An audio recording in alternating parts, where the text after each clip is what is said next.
Nigeria is one of those countries that everybody likes to write about. Lots of books about Nigeria everywhere nowadays. And I picked one up recently. It's a book by a guy called Richard Bourne. It's very innovatively just called Nigeria. And what really struck me, I don't know about you guys, but what really struck me is that the first time I pick up any book, the first thing I do is read the first line of the book. And he said something very simple, yet very poignant. And it might apply to all of us in this room. He said, anyone who claims to know Nigeria is either deluded or a liar. I mean, that was the very first line of the book. And it's actually very, very true. Nigeria is one of those countries where you can analyze as much as you want. It will debunk every economic theory, all the scenario planning. It's 2016. They said we were going to break up in 2015.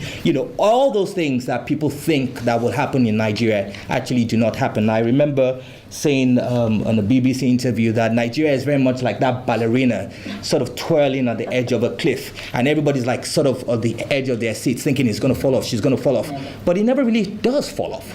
And that begins to tell you that maybe there's a method to our madness. There's some kind of, shall I say, an organized chaos, or so to speak. I don't know how many people have read Africa Works, the book by Patrick Jabaz, but they begin to make an argument that, look, it may look all crazy, but somewhere behind there's a system. And part of the problem is that the people don't understand that system. And it is only when we begin to understand that system that we can begin to combat it. So why do simple things seem so complicated? I found Paul's paper, and of course with the contributions of all his colleagues, very, very interesting. First, because he's done a remarkable job of actually just looking at a question everybody naturally would ask. Why are the states so many? If they can't fund themselves, why do they still exist? Why do governors have so much power? And why is there such a strained relationship between the federal and the state? And, and the reality of the situation is that the answers to some of these things are never written in any document. You won't find it on Google. It's not written somewhere.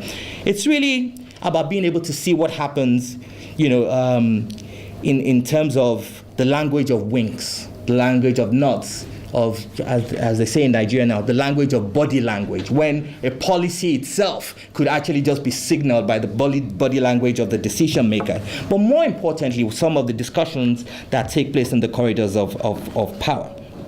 So what I will try to do today is really just try and give you a sort of a meta context, so to speak. It's not necessarily me trying to deconstruct the political algebra of Nigeria. Nobody really can do that. But just to share some of the key issues. And I'm not sure how many people here watch House of Cards or Spin. But in many cases, the Nigerian scenario is very much like a Nollywood movie in some sense. So first, it's a bit hot in here. Do you mind if I take off my jacket? Thank you. That probably is the Nigeria factor as well. It's okay, I've got it. So there's a wrestling match. Let me start by saying there's a battle for the soul of Nigeria. Thank you. There's a wrestling match between the politicals and the technicals. I made up that phrase, but there's no other way to explain them. Now, since 1999, when we went back into democracy, you have found certain groups of people who have vested interest in maintaining the status quo and ensuring that all the necessary reforms, which some of them are already written here, will not take place. And then you also have the technical people, some of them who schooled abroad, worked in international institutions, smart minds like my sister here, who now come into the system and want to try and get things done. And then you begin to wonder, if you have all these erudite, knowledgeable people, somebody said to me the other day, Nigeria, you've got the best thinkers, the best writers. Any institution you go into, you will find a Nigerian. Why can't you fix your problem? And I'm sure that's why some of you are here. You're wondering, why can't we fix our problem? There's a really interesting book, and I'll really encourage you to read it. It's by Ngozi Okonjo-Iweala, the former Minister of Finance, and of course under President Jonathan as well as under President Obasanjo. And she wrote a book about her experiences called, interestingly, Reforming the Unreformable, and really talked about some of the reforms that they are trying to engineer during the presidency of President Obasanjo. And if you will recollect that this was the time when Nigeria became the darling of the West. It had just come back into democracy. There were all kinds of reforms. We got the debt relief. Everybody was excited. Finally, the giant is waking up. But unfortunately, things didn't work out the way we wanted them to. And she tried, as diplomatically as possible, to explain why some of those reforms did not happen. And in the first few pages, she actually goes on to tell you that one of the reasons why some of those reforms did not happen is because, not just because of resistance from outside the government, but resistance from within the government, within the cabinet, for over a wide range of reasons, which I will still touch on as we go along. But the more she tried to push those reforms, the more they were resisted, to the point that, as a matter of fact, she writes in that book, her life was threatened, and they had to really bring up, shall I say, increase our security. My last, one of my bosses, I've had quite a few mentors, Dr. Shamsuddin Usman, remarkable gentleman, PhD economics, London School for Economics, really good, knows his stuff. I think the longest serving minister in Nigerian history, I think. Maybe somebody else has overtaken him, but he was. He was the Minister of National Planning. And he said, and of course he's known to be one of the first ministers to actually, be transparent about his assets, declare his assets. And this is an experience I had because I worked on this with him. He believed that ministers should be accountable. They are not elected, but at least there should be some mechanism for holding them accountable, since they have control over public resources and have a lot of political influence. So he initiated the concept of the performance management system being adapted in Nigeria, and talked about how you could have performance contracts between the president and each minister. And the president agreed with it. It was a big thing in Nigeria. All over the world, everybody was excited about it. Finally, the ministers are going to be held accountable, and the hiring and the firing is going to be based on their performance. That sounds like common sense to all of us. Well, I had the experience of working on this, and it included having a few ministers, or all the ministers, actually coming into national planning to come and go through their indicators, discuss how they want to ensure their performance, agree on the mechanism. And just that experience alone of seeing the level of resistance, to the point that some people began to call him the village headmaster, because it was as if he was trying to police them. But what he was really trying to do was create a sort of mechanism for accountability, which is at the core of some of the things we're talking about now. I was this is public knowledge. I was in the hall when the president came, launched it, shared the contracts with other ministers, praised the minister. Interestingly, just a few months after, he was fired. So you begin to ask yourself, well, are there consequences for reforms? I will pick one other example. A very good friend, my former boss, and which many people know here, Governor Kayode Fayemi, in Ekiti State. I mean, Dr. Fayemi is a very respected academic. He's been a world-class consultant, has worked for many international organizations, and then he gets the opportunity to be the governor of the state, which is what many of us keep thinking about, that how do we have a scenario whereby we have a technical person in position of power. So Dr. Fayemi goes in, does all the right things technically, but guess what? He is pushed out. He loses an election that ordinarily he should win, just because somebody else was able to introduce a concept of stomach infrastructure. And I'm not sure if you want me to break that down, but I'm sure you could put it together. Stomach infrastructure. So at one level, you begin to ask, you have a visionary leader who wants to take a certain technical approach to, just like you were saying, having proper medium-term sector strategies, having proper plans for developing long-term, medium-term, and everybody's saying, look, we don't want PowerPoint governance. We want to eat. And that actually, if I were to put it very, very simply, cost him an election. So we begin to ask ourselves, we want to see Nigeria reforming, but we're not identifying the challenges and the consequences of reform, and the kind of pockets of, shall I say, you have pockets of reformers in an ocean of resistors. How can they work? How can they function? And this is where we begin to look at what is the role of civil society in actually supporting the people who are doing the right things, supporting the right level of reforms, and helping to see them through.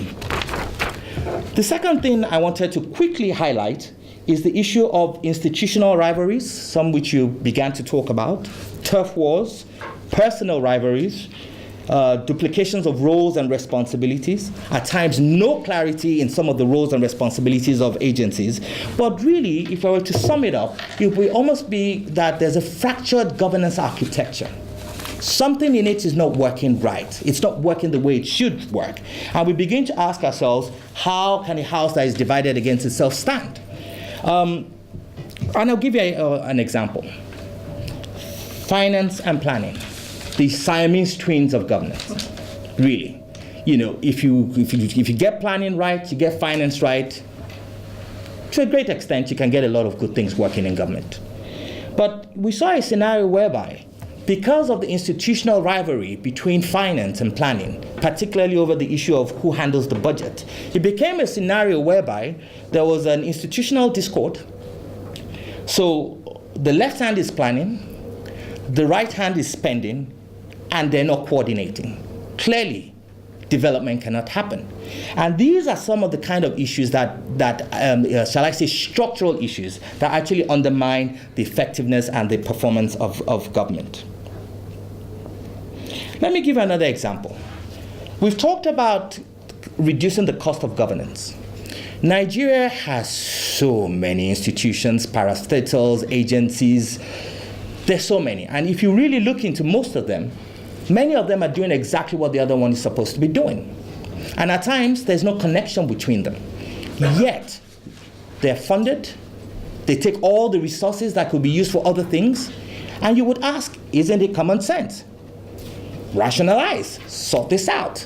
But then we begin to ask ourselves, why are they not being sorted out? Well, before I get that, let me give you a good example.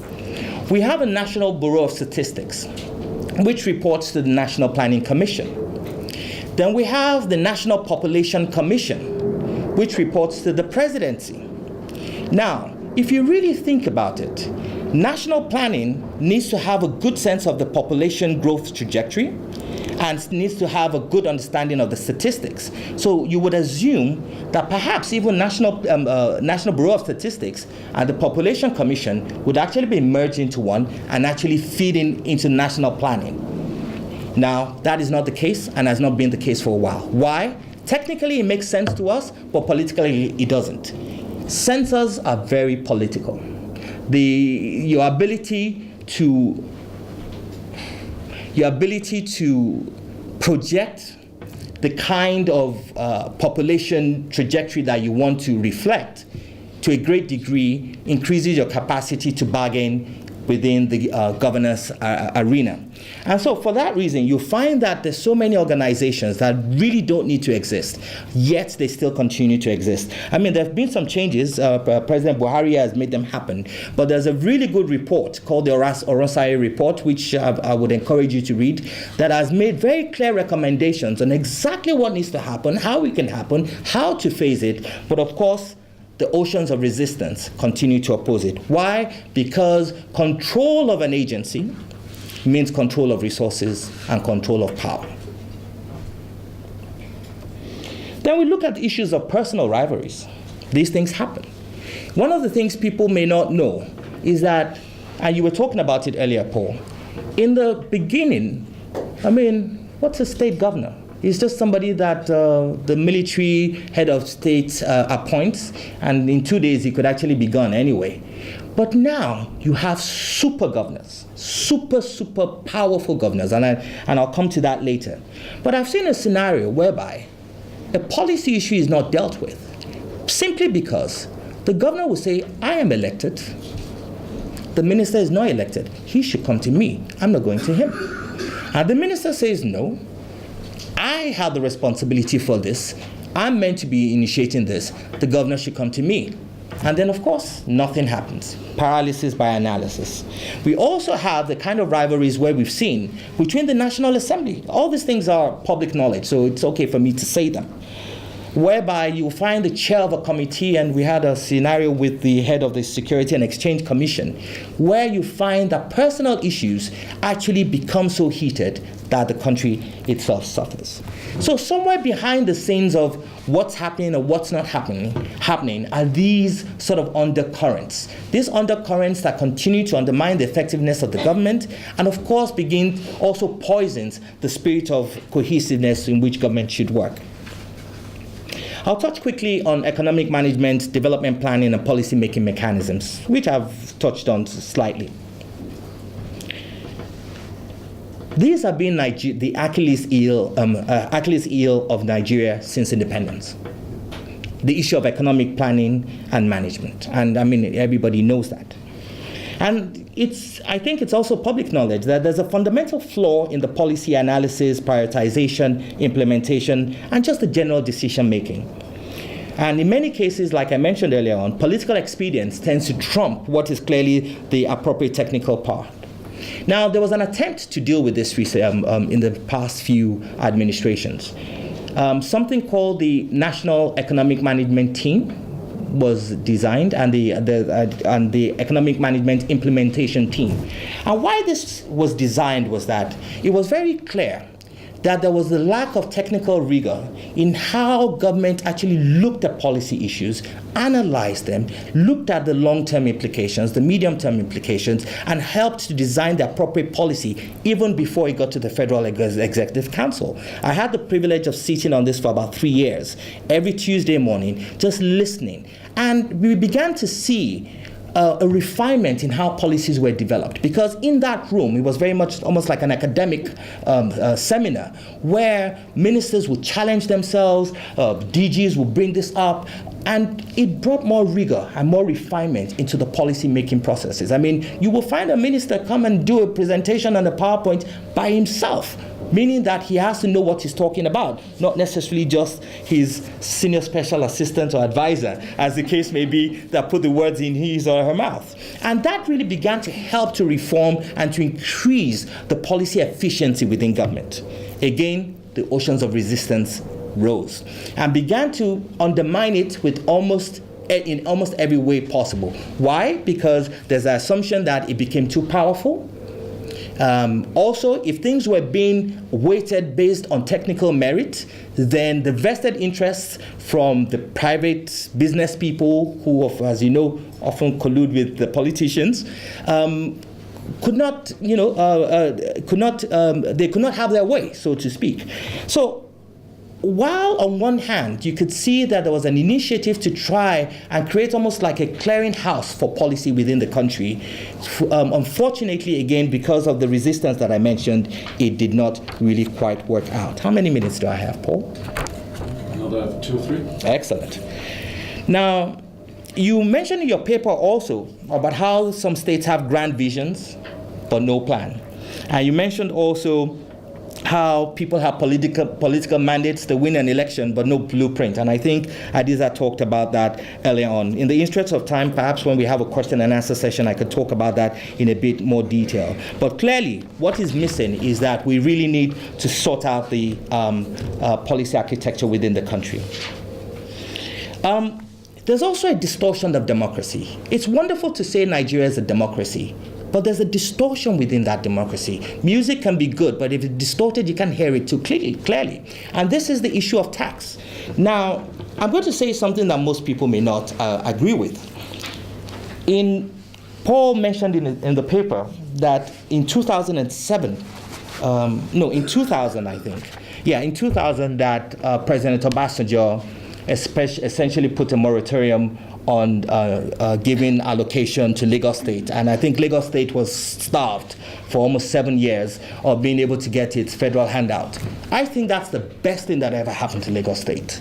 Because in that scenario, when Lagos State could not sit down and rest on its oars and wait to get the handout from the federal government, it had to become innovative. It had to think. And it had to think, how do we get taxes? And it became very clear. The only way to get taxes from Lagosians, if many of you know are very erudite and, to fight for their cause, is to deliver the goods, do the work, provide the services. And Lagos is not only just for Nigeria, but all across Africa. People look at Lagos and they see, oh my goodness, it can work. If a government honors its own part of the social contract, people will be willing to pay taxes. And I think it was Lagos that we began to see a cross-section of people on television urging others to pay taxes, and everybody saying, you know what, I don't mind paying these taxes. So the question is, why can't the other states do it if it's clearly that positive? I think, again, what I'm about to say may not be so popular. I think this oil price drop could actually be a silver lining for Nigeria. The issue of economic diversification is something we've been talking about since 1960. It's never happened. And whenever whenever the oil prices went down, everybody starts talking about diversification, new initiatives start. The minute the oil prices go up, everybody forgets about it. Well, I think this time around, beginning to see what the challenges are with the states waiting for their handouts, they actually will be forced to begin to think about new ways about getting taxes. And I think that this might be one of the things that might spur the right level of policy innovation within the country. My last point is on the state of the state. Nigeria is a country of big men and big women. And honestly, if you want to know what it's like to be a god for a day, just try to be a governor, a Nigerian governor. And a lot of people think it's about the money. It's not just about the money. Try waking up in the morning and every single person tells you how wonderful you are, how brilliant you are, how your policies are the best, how God will come down and bless you and your entire lineage forever because of you tarred a road, which you were meant to do anyway. The problem we have also is the personalization of institutions and personalization of states. You see the governor, and the governor is the state. The institutions actually may not exist. And like I said earlier on, the governors in Nigeria have become more and more and more powerful to the point that we need to start asking questions about how should a governor spend his security vote? What are really the powers of a governor? And to what extent can a governor engage, shall I say, aggressively with the federal level in terms of being able to follow federal plans and agreements? We also need to bear in mind, and you mentioned in your paper, Paul, that essentially you said the states are too many, 36 states. How do you manage 36 states? And you would assume that as we're struggling to fund those 36 states, that we'll be thinking about how to reduce them. Well, first of all, that would never happen. With Nigeria, you never say nothing never happens, but I don't think that would happen. The reason is because those states are economic units, and they are plugs into the financial system, where both political power, financial power, and political power can be appropriated. And I come from a state called Ogun State. It's a small state, yet we're agitating for two states in that one state that we haven't really even quite figured out yet. So when you begin to think about why do you have so many states, why are they not reduced, you begin to, if you look at it in terms of the common sense technical analysis, that probably won't land you on the right place. But if you begin to think about the state as an economic unit and as a plug into the financial arteries of the national cake, as many people would like to put it, then you begin to understand why the politics of statehood is actually such an interesting thing. And of course, this is something that, of course, what did I call it? I called it the ethno-economic politics that emerged right from the colonial period.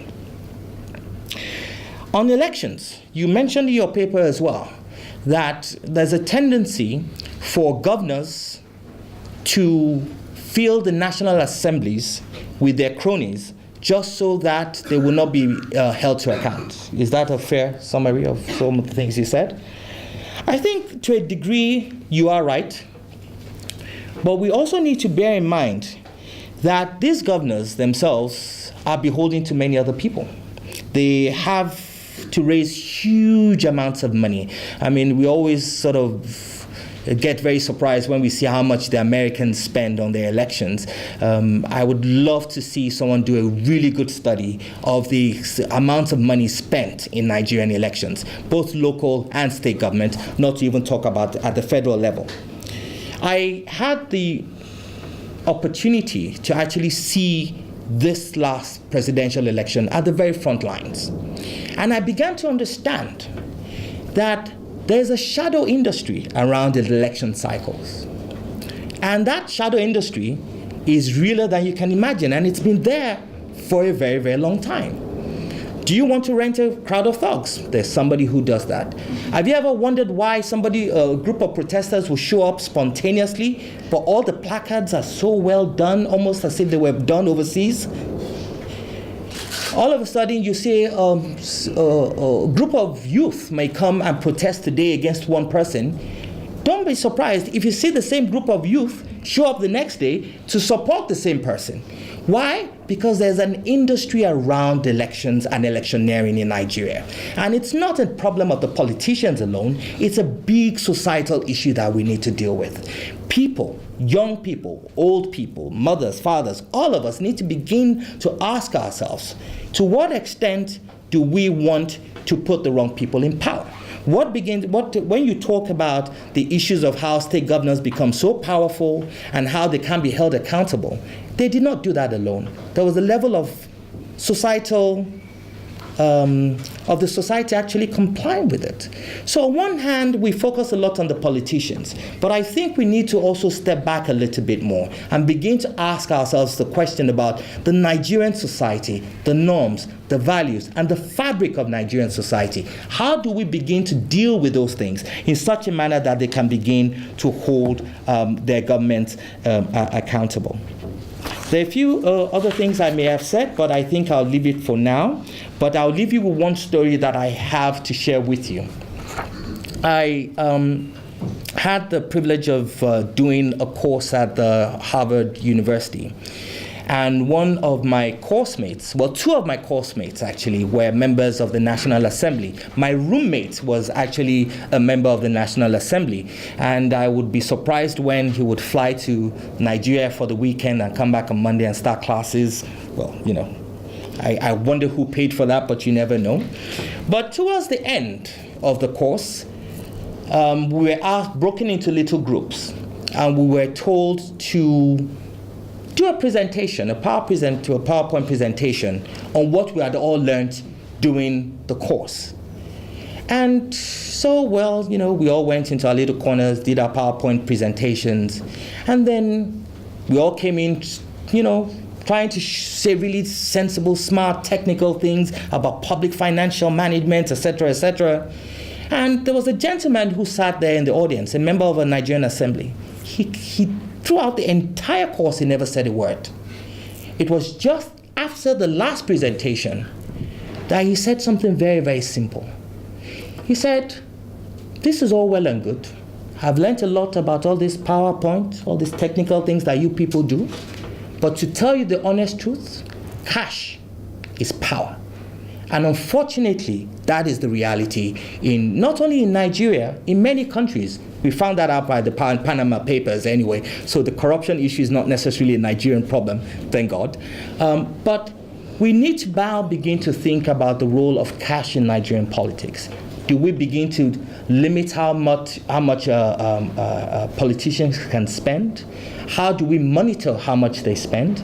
How do we track how they're spending that money? And I think until we begin to unplug some of those hidden processes, we may not really begin to deal with either the issues of the big states, the big men and women that run the states, or even the little people that suffer. Thank you very much.